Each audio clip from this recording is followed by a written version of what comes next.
There's your thought for the day. Everybody seen the movie Forrest Gump? Raise your hand if you have seen it. Well, it's a good movie. I suggest you watch it sometime. Chapter 8, we're going to deal with coordinate geometry. So this chapter relies heavily on algebra. Okay. Because we're going to evaluate things in a coordinate plane. Here's an example of a problem that after this chapter you should be able to solve. So we have a treasure hidden in a desert location. A map shows a triangle ABC where B is 50 miles northeast of A and C is 80 miles east of A. You're told that the treasure is at the midpoint of the median from A. Locate the treasure. Okay, so using midpoints and the coordinate plane, we can solve this equation or this problem. By the end of the chapter, you should recognize how to solve this. Anybody have an idea now what you would have to do? All right. So 8.1 is what we're covering today. Coordinates and distance in the plane. Our objective is to find the distance between 2 points and to find the midpoint of a line segment. We're going to review the coordinate plane setup. So if we have two perpendicular real number lines in a plane, their intersection point is a reference point O called the origin. The horizontal line is the x-axis, the vertical line is the y-axis. The plane within the x-y coordinate system is called the coordinate plane. Each point P on the coordinate plane is identified by the ordered pair x, y.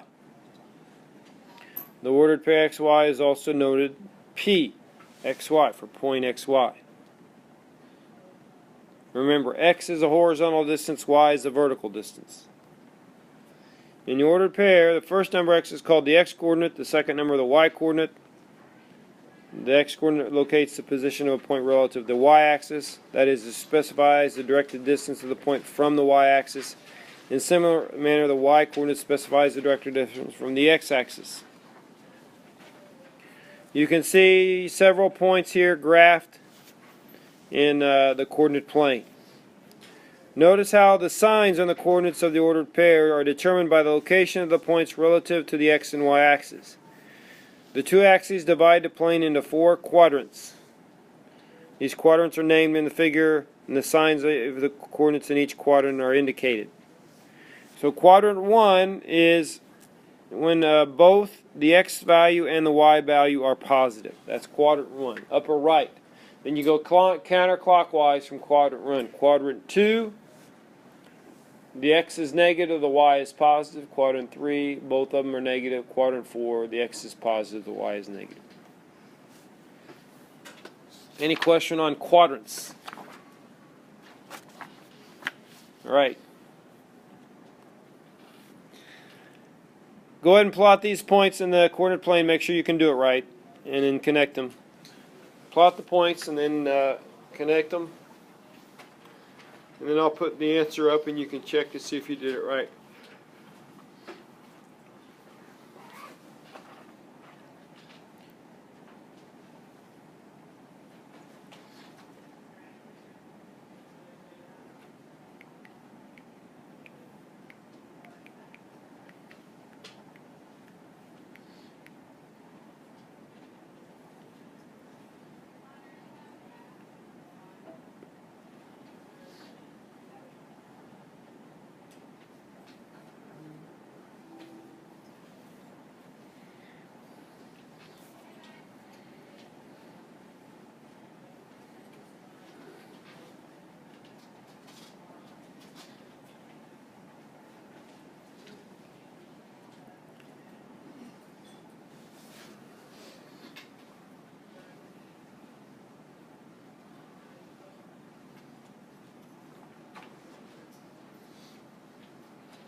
Okay, there's the where the points should be. Any questions on plotting the points? Are I able to do that?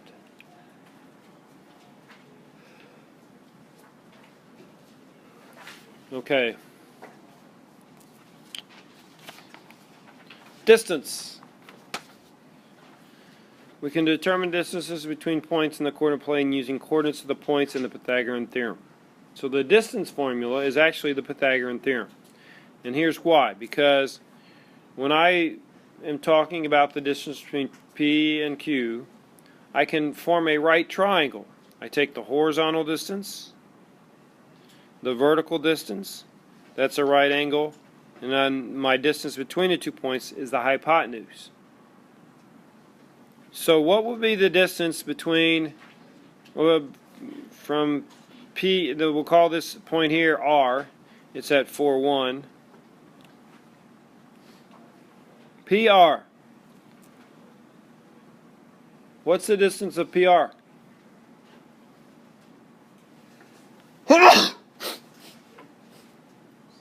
Yeah, it's 6. It's 4 minus a negative 2. Right, you subtract the other point to find the distance, so it's equal to 4 minus negative 2, which is equal to 6. Okay, QR. QR, what's the distance of it?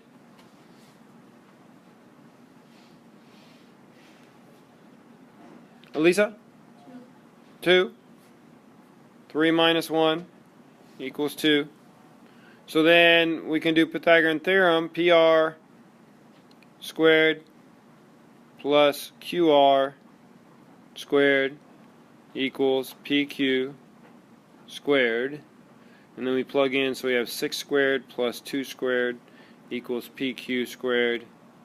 So that's going to be 36 plus 4 equals PQ squared. So PQ is equal to the square root of 40. Alright, what can we simplify that? Radical? Yeah, right. Yeah, 2 radical 10. Bring out the 4, make it a 2, and it equals 2 radical 10. Alright, any questions? So, as you can, if we, what we did there when we found PQ is we did the distance formula. And so the distance formula is PQ equals the square root of the difference of the x's squared plus the difference of the y squared. That's the distance formula. There it is. So let's do the distance. Do the distance formula for from A to B. Do AB. Okay, the distance formula from A to B.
Yes, Eli. Do we get counted off if we don't simplify the radicals? Yeah, you should simplify the radical. Yep. All right, so the answer for A to B is radical 85. Was anybody not able to get that? We can do another one if you wanted if you didn't get radical 85. Everybody able to get radical 85? Any questions?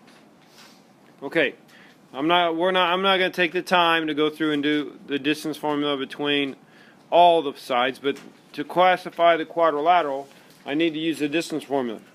So if we did the distance from B to C, it's radical 34. C to D is also radical 34.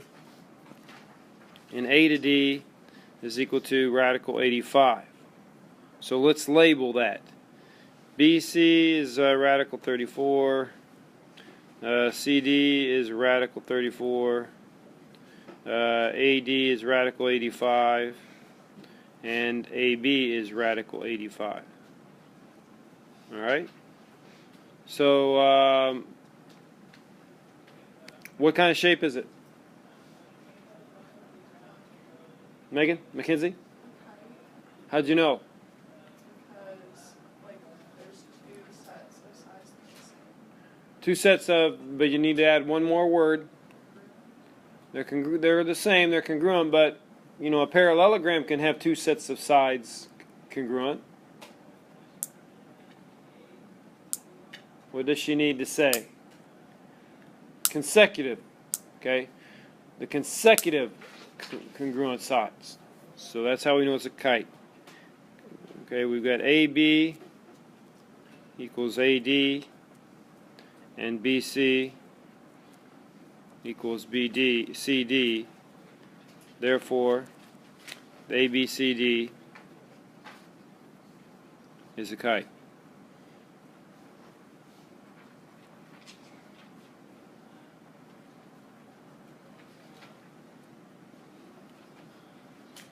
Now, if they weren't consecutive congruent, let's say the opposite sides were congruent. Like I said, it could be a parallelogram. How could we determine if it were a rectangle or not? What would I do?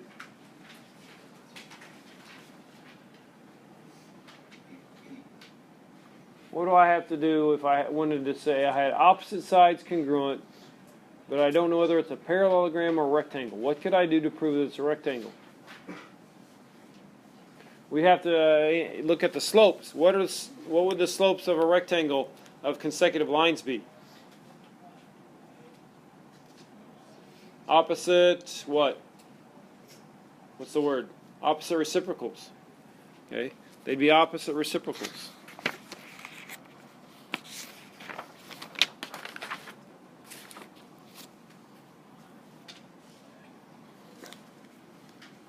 Okay.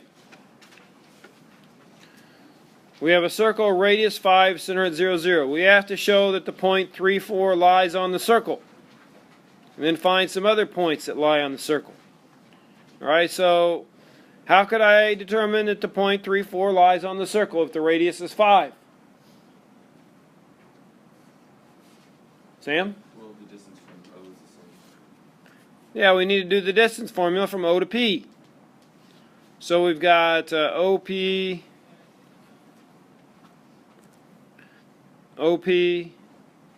equal to the square root of 3 minus 0 squared plus 4 minus 0 squared, which is equal to the square root of 9 plus squared. Why isn't it doing it squared? 9 plus 16, which is equal to radical 25, which is equal to 5. So, yes, P lies on the circle.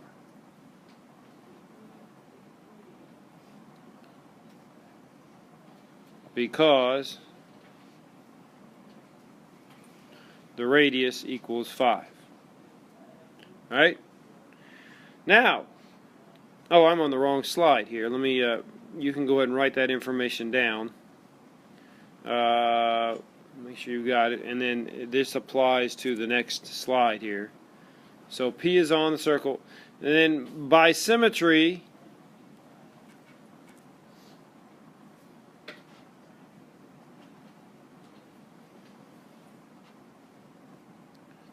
what other points can we say are on the circle? If 3, 4 is on the circle, what else do we know is on the circle? If the center is at the origin.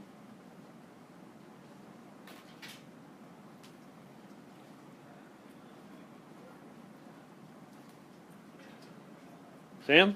Negative 3, 4. Yeah, negative 3, 4.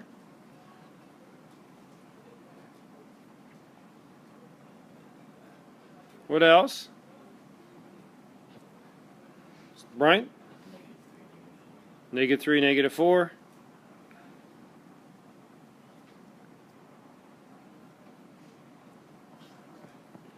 What else? Eli? 3, negative 4. Right. So there's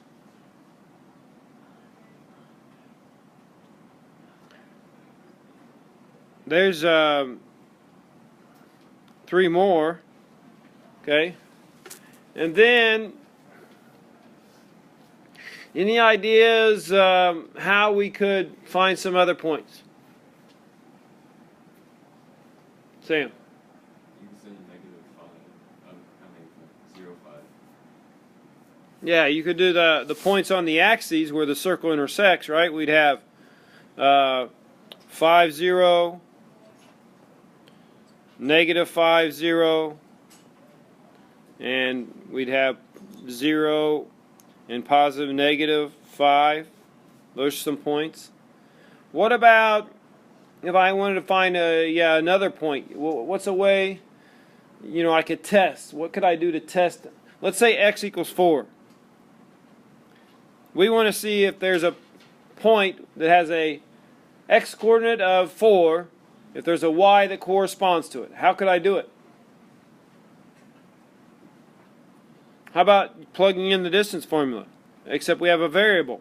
We'd have the square root of 4 minus 0 squared plus y minus 0 squared. Y's are unknown. Should equal 5. And then we'd simplify that, so it'd be radical 16 plus y squared equals 5. So 16 plus y squared equals 25. Y squared equals 9. So y equals positive and negative 3. Right? So points that go with x equals 4. If x is 4, we could have positive or negative 3 as a point. Everybody get the idea? All right.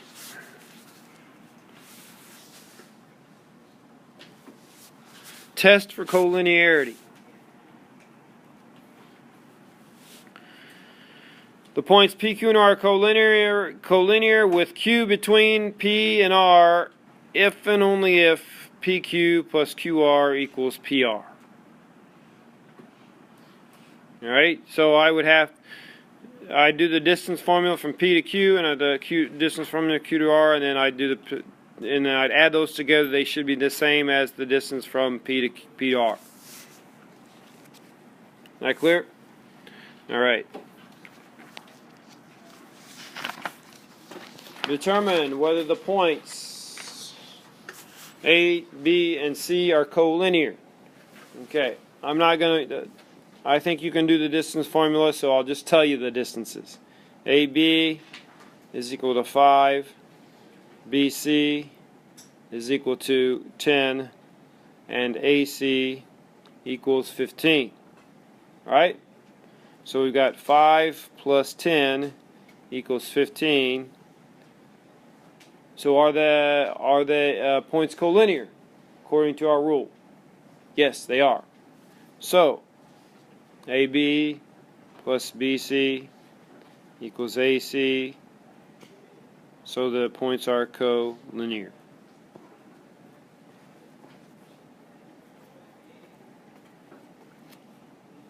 Questions?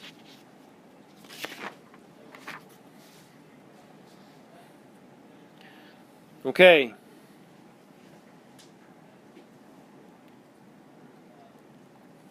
Midpoint formula. When you do the midpoint formula, you're finding the average of the x values and the average of the y values. You add x1 plus x2 divided by 2, and y1 plus y2 divided by 2. That will give you the midpoint. So midpoint formula, you add the x and y values. Distance formula, you subtract them. Find the midpoint, whose endpoints are 3, 1 and 1, 5. Find the midpoint. Go ahead and do that. The midpoint of AB.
What'd you get?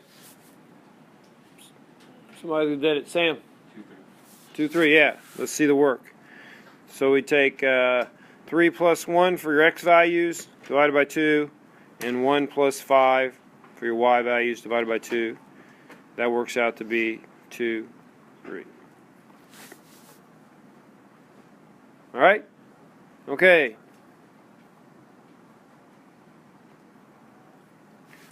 Find the coordinates of center O for the circle in the figure. Okay? So go ahead and do that. Find the coordinates of O, the center for the circle.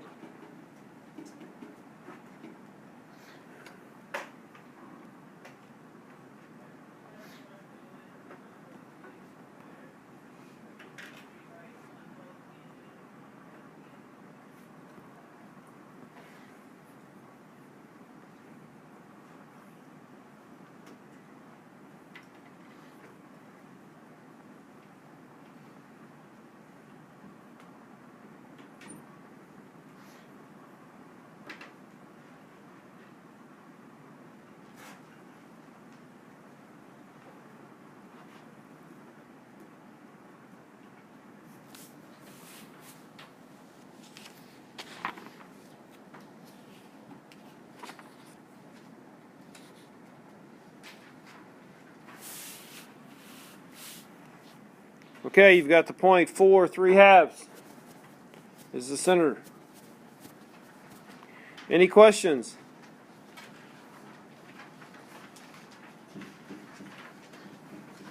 Okay, that's the notes for today.